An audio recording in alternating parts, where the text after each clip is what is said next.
Hello friends. आज हम ये देखिए भारत का मैप है और आज हम जो जानेंगे भारत के जो मरुस्थलीय क्षेत्र के बारे में जानेंगे और उनकी वहाँ की जो है वहाँ की रहन सहन और उनकी वहाँ की जीवन शैली के बारे में हम जानेंगे और निर्भरता जीवन शैली जो उनकी किन पर निर्भरता है उसके बारे में हम जानेंगे और वहाँ की नदियों के बारे में हम और पर्वतों के बारे में वहाँ की चर्चा करेंगे। तो चलिए इस वीडियो में हम आगे बढ़ते हैं।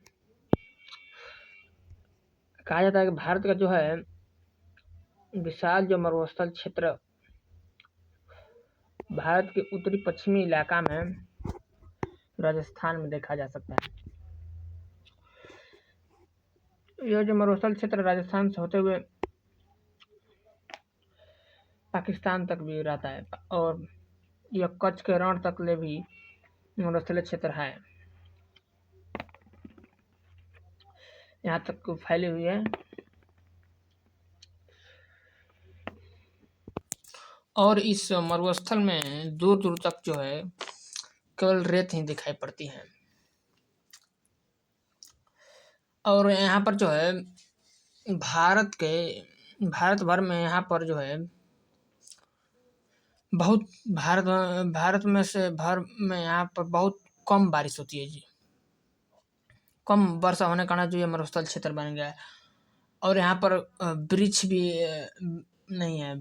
वृक्ष के नाम पर केवल जो है यहाँ पर कहीं कहीं कटीले झाड़ियाँ जो दिखाई पड़ती हैं, यहाँ पर उतना वृक्ष नहीं है। कहीं कहीं जो बबूल का पेड़ भी कहीं देखने को मिलते हैं और यहाँ जो है गर्मियों के दिनों में जो है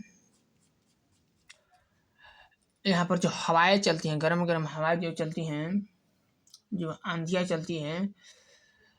कई बालू के टीले को उड़ाकर दूसरे जगह पर स्थानांतरित करती है, जिससे कि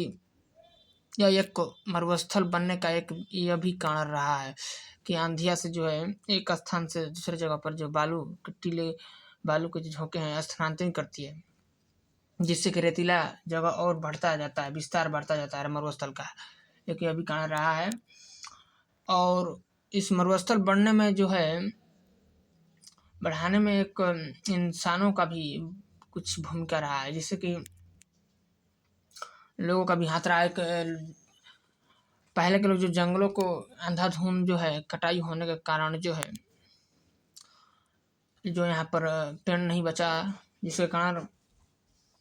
मरुस्थल भी उत्पन्न हुआ है और एक भी यह भी कारण रहा है। और आइए अब जानते हैं इसमें जो है बहने वाली नदियाँ। तो हम अब बता दें कि इसमें बहुत कम ही नदियाँ बहती है और बहती भी हैं तो वो राजस्थान के जाकर लुप्त हो जाती हैं और जाकर कहीं झील बन जाती हैं। राजस्थान में केवल एकमात्र ही एक नदी है, लूनी नदी जिसका नाम है, एकमात्र ही ऐसी नदी है जो कि लंबी दूरी तय कर कर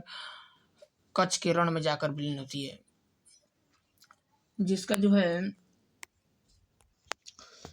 जो है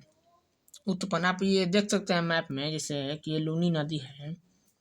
जो कि है कच्छ के रण में जो है विलीन हो गई है, जाके इसमें विलुप्त हो गई है। इसका जो है ओरिजिनेटेड यानी इसका जो कहाँ से निकलती है, तो इसका जो है ये अरावली पर्वत श्रेणी के जो है अजमेर जिले में नागा पहाड़ से जो इसका उत्पन्न होता है, वहाँ से निकल कर ये लगभग 495 किलोमीटर जो दूरी तय कर कच्छ के रण में विलीन हो जाती है। इस लूनी नदी को जो है वहाँ के लोग